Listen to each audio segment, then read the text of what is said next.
Hello and welcome to GS corner. Daily current affair series में आपका स्वागत है। आज है 11 तारीख।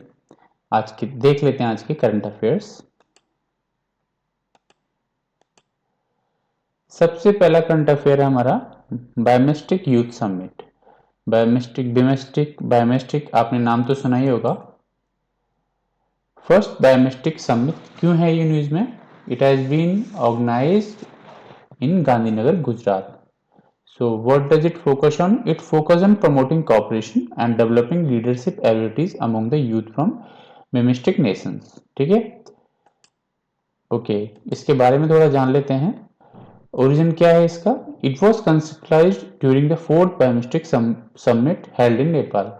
जो चौथी बायोमिस्टिक समिट थी उसमें इस कंसेप्ट को ऑर्गेनाइज किया गया था and it came to the reality in Gandhinagar, right. तो लोकेशन क्या रही इस समिट की, यूथ समिट की? गांधीनगर, गुजरात में। ऑर्गेनाइज किसने किया गया है, ये क्वेश्चन आ सकता है कि it was organize by ministry of youth affairs and sports and the ministry of external affairs. ठीक है, दो मिनिस्ट्री इसमें इन्वॉल्व हैं, जैसे कि ministry of youth affairs and sports and ministry of external affairs. Theme क्या है इसकी? Youth as a bridge from intra domestic action.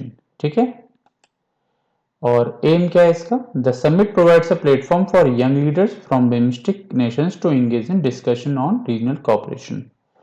Regional cooperation पे जो बात की जानी है उसमें वहाँ डोमेस्टिक नेशंस के जो यूथ हैं उनका क्या हो, एक तरीके का कॉपरेशन हो, और उनके लिए ये समिट प्लेटफॉर्म की तरह काम करते हैं। की फीचर्स की अगर हम बात करते हैं तो की फीचर्स में it focus on training youth in AI, robotics, cyber security and digital technologies. Sorry for this spelling. इसमें बेसिकली क्या है कि आजकल जो भी ट्रेंडिंग चीज है, like AI, artificial intelligence, robotics, yes it is one of the main topic. Cyber security one of the burning issue and digital technology. ठीक है, तो ये फोकस ऑन ट्रेनिंग है, ट्रेनिंग यूथ इसमें, इन चारों टॉपिक्स में। Second is proposal to create a regional startup network with BIMSTEC Nations.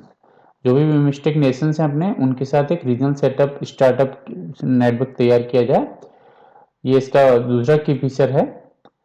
तीसरा है sessions of policy discussion for regional youth empowerment. जो भी रीजनल यूथ एम्पावरमेंट के लिए जो भी पॉलिसी डिस्कशंस होने हैं, that has to be made in sessions, okay. And promoting mutual cooperation through cultural engagement and visits. Yes, it has been like repeated in many summits. So mutual cooperation through cultural engagement. ठीक है, अगला क्या feature है? Discussion on technology,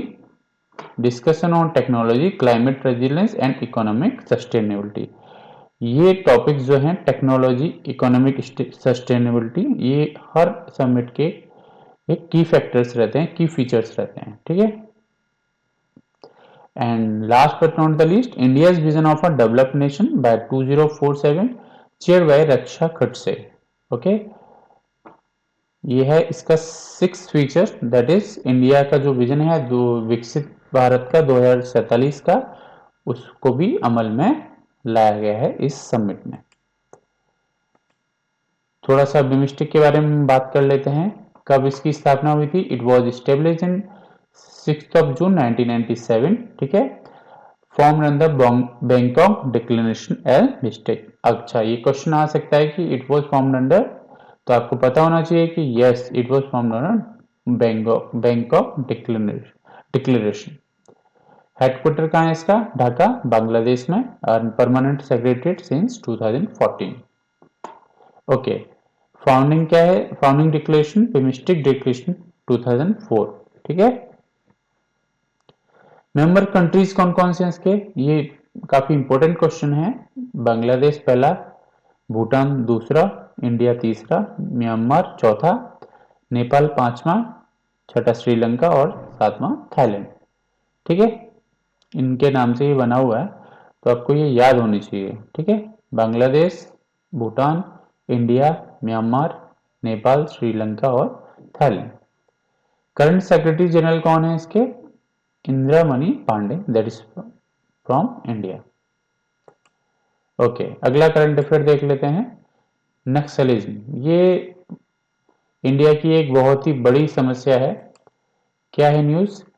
Indian security forces eliminated 31 Naxalis in Bijapur Chhattisgarh, ensuring the government mission to make India Naxal free by March 31 2026। यानी कि जो भी government of India का जो मिशन है इंडिया को नक्सल फ्री करने का 2026 तक, उसमें एक ये अहम कड़ी है। 31 नक्सलियों को बीजापुर में मार गया है इंडियन सिक्योरिटी फोर्सेस ने। ठीक है, तो नक्सलिज्म का हम मतलब जान लेते हैं कि naxalism refers to left wing extremist movements inspired by Maoist ideology advocating arm rebellion against the state.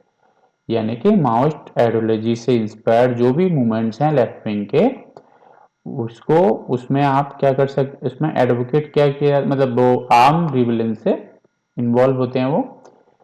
तो yes, naxalism refers to the left wing extremist inspired by Maoist ideology. ठीक है,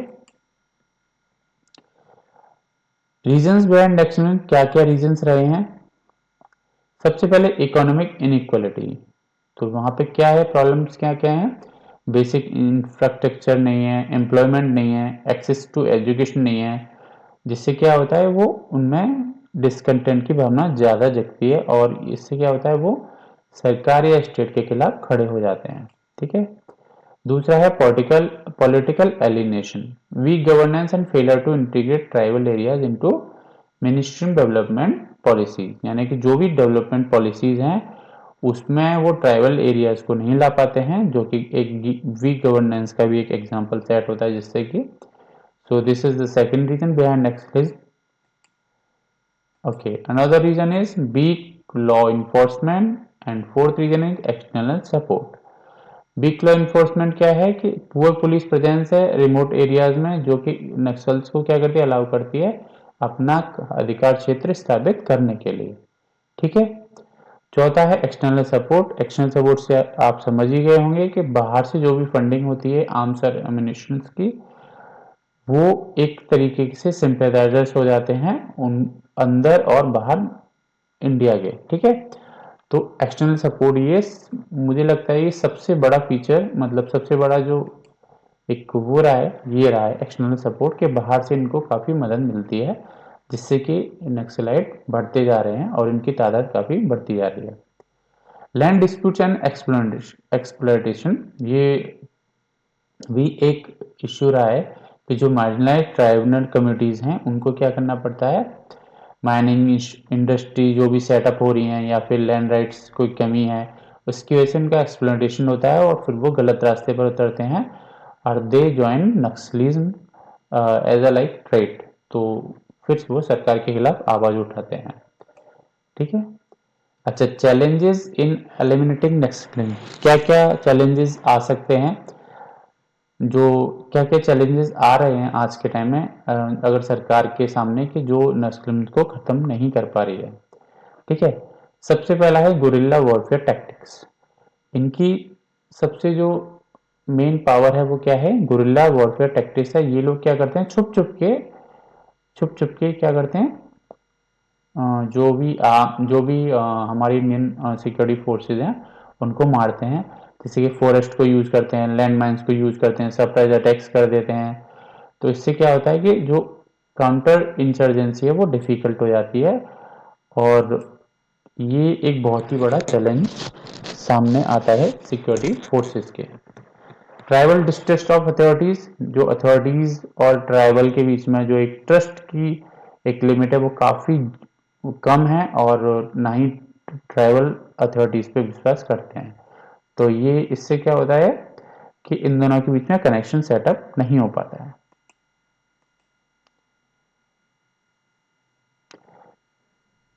पॉलिटिकल एंड आइडियोलॉजिकल सपोर्ट। ठीक है, urban सिंपैथाइजर्स जो हैं, जैसे मैंने बताया आपको पहले भी कि फंड करते हैं, जस्टिफाई भी करते हैं मूवमेंट को और उनको फंडिंग भी करते हैं, जिससे कि वो ख़त्म होने का नाम नहीं लेते और जिससे कि क्या है कि उनको सपोर्ट काफ़ी मिलता है और इस तरीके से जो नक्सलीज हैं वो आगे बढ़ रहे हैं। ठीक है, इंफ्रास्ट्रक्चर सबोटेज, माओस्ट क्या करते हैं, स्कूल्स को टारगेट करते हैं, रोड्स को टारगेट करते हैं, टेलीकॉम टावर्स को टारगेट करते हैं और अदर गवर्नमेंट प्रोजेक्ट को भी, जिससे कि क्या होता है वो डेवलपमेंट को रोक देते हैं। ठीक है,